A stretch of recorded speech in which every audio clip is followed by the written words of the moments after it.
a gorgeous crowd. Isn't that what we're supposed to say? What a beautiful crowd and what lovely presenters. So anyway, but I'm here today to talk to y'all about a couple of things. I've been in the industry for 14 years. I've owned LA Lending for 12.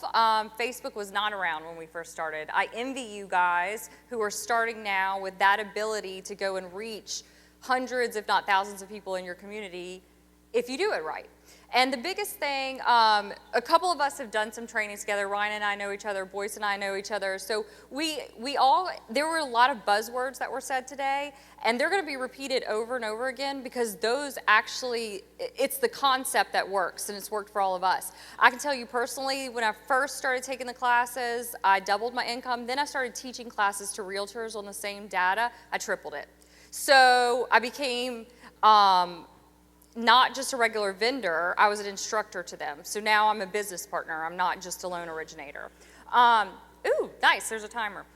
So you gotta think about Facebook as a business tool. It is a business tool. You have to change how you use it. You have to be very deliberate. Of course, we tell you, do not complain about things. Also, never say you're too busy. Never say you're busy. I've had clients call me before and they did something and they're like, oh, I didn't wanna bother you. Like, you're not bothering me. And obviously I appeared that I was too busy to help them.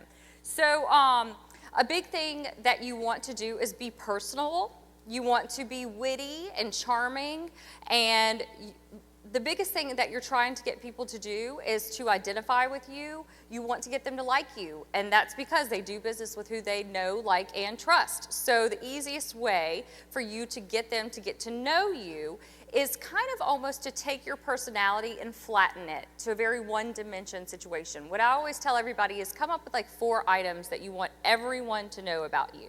And I'm serious, like think of 3 to 4 items. Mine is I'm a mortgage broker. And I always mention that in a very sly way. I don't make posts about rates and programs and things like that. It's more about the stories, the situations, helping people. I'm a mortgage broker. I'm a mom of 2 very young, cute kids. I have a golden doodle who's precious, and I really like a mimosa. So anytime there's a mimosa in my hand, I'm taking a picture and putting that on Facebook and going, yay me, you know? And that just gives people something that they can grab onto, that's something that they can feel like they know you, because that's what you want. You want that automatic rapport with that client when they call you without you having to kind of go through your story. They already know my story. So that takes you back to the people work with who you know, like, and trust. You also don't want to be a Facebook lurker. No one, I mean, of course, everybody just scrolls, but if you're not communicating with people, they're not going to feel the need to do that with you. And Facebook has an algorithm that says that you cannot interact with more than 44 friends at a time. That's why you see people post, like my post, and will trick the Facebook algorithm. That's actually true, but they're doing it in the wrong way. Instead, just increase your engagement. You talk to people, they talk to you, you build affinity, now all of a sudden your message is being seen by way more than 44 people. So I am never happy unless I have like 50 likes on a post. Like, seriously never happy. I will kill posts and I will repost them at a different time if I thought they should have done better and they didn't, because some things just do die on the wall. I also am, like, I hate to say it, but creating content, there's nothing original anymore. So basically, another thing that I do is I will snap pictures on my phone of things that I like, whether it's sayings, I will save the image if it's an image or what have you, and then I dump it into a work gallery on my phone. So I always have content that I can go to and it's just sitting there. I don't leave it in all my photos because I'll never find it again. I literally move it to a work gallery so I can go find that. Now, a great thing that I've noticed lately is, like, you know how y'all see the memes that were, if God could make cauliflower into a pizza, then you could become a homeowner? That's a great picture. It would have been much better if somebody would have just typed it out in their own words. I do that all the time. So if I see a good saying, I'll save it to my phone, and then like 3 weeks later, I'll go post the verbiage. And it always does very well. There was one earlier this week that was about, that we all saw, I guess it was from Mortgage Revolution, and we've seen it before. I think Keller Williams teaches it too. But it's like, what was your first age when you bought a house? You know, that would have been so much more effective if 1,000 people didn't post it at one time.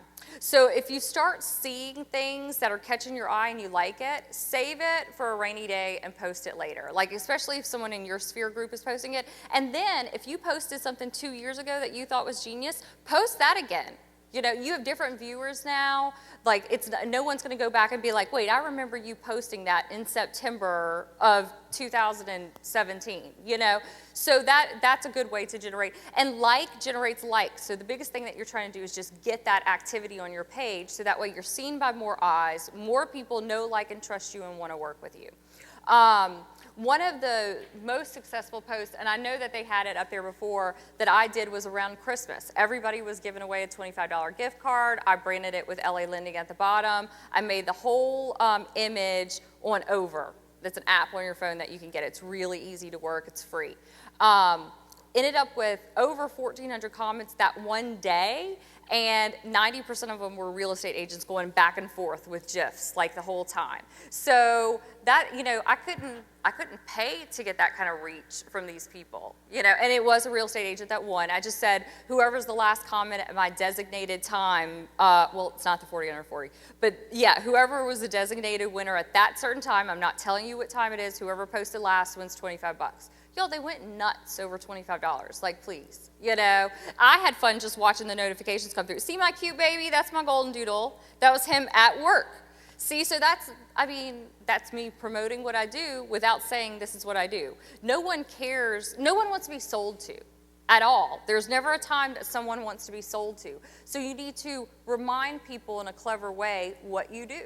And if you're not clever enough, ask a friend that makes you laugh. Like, what would they post, you know? Another thing, women, we get away with so much more because we can post a selfie and get 50 likes, you know? If you are a man, don't post a selfie. It's just not, you know, selfies at closing tables are different. Literally taking a picture of yourself, there's a different etiquette on Facebook. It's just not gonna work. So take a picture with your wife, take a picture with your kids. Yes. Kids and puppies are Facebook gold. I mean, like, serious gold. So if you don't have kids or a puppy, get a puppy. Borrow a niece or a nephew, find a cute girl sitting next to you and take a picture while you're here. Every single one of y'all should be posting that y'all are here today. You're all in different markets. Take a picture of yourself in front of the room, just like Boyce did, and like literally say, I am up in my game to help you. That's saying that you're a mortgage person without going and shoving it down their throat or asking them for business. And I agree with Jason, don't ask for business. You don't ask for business. I mean, we always ask for a referral or a testimonial at the close, but I'm not gonna go on Facebook and go, will you please send me a loan? That's not gonna generate me any business. What's gonna generate me business is the same thing, the story. Man, I got a single mom in a house and she never thought she was gonna be able to do it, and I am crying with joy for this woman. I see our caricatures made it up there. We do, in my office, make ourselves into caricatures. We found that that's a really easy branding, especially for the younger generation, and we put it on like clear to close things, and we just do a lot of imagery. And it's just a fun, quirky way to break up the monotony of Facebook, you know? But that's my sweet girl, Natalie. I made her into an old lady. She got a ridiculous amount of likes that day. And so I pimp out my kids. I use my kids, I use my dog, I use my family. And then I constantly, now at closings, when we do the closing picture, I always make sure it's done on my phone, but then I send it to the borrower and the agent. I would rather them post it and tag me than me post it and say thank you to the title company, thank you to the appraiser and all of that stuff. I would rather that third-party validation, because then that all of a sudden elevates, you know, I'm not bragging about myself, but someone else is bragging about me, and that's terrific. That always makes you feel good. You know, just the biggest thing is remember, oh, one more thing. Determine your ideal client. I do have a marketing degree, so this goes beyond just Facebook, but you cannot, the benefit of us working with a market that is so broad that everyone needs to own a home, you have to narrow your market. You have to find out who you are speaking to.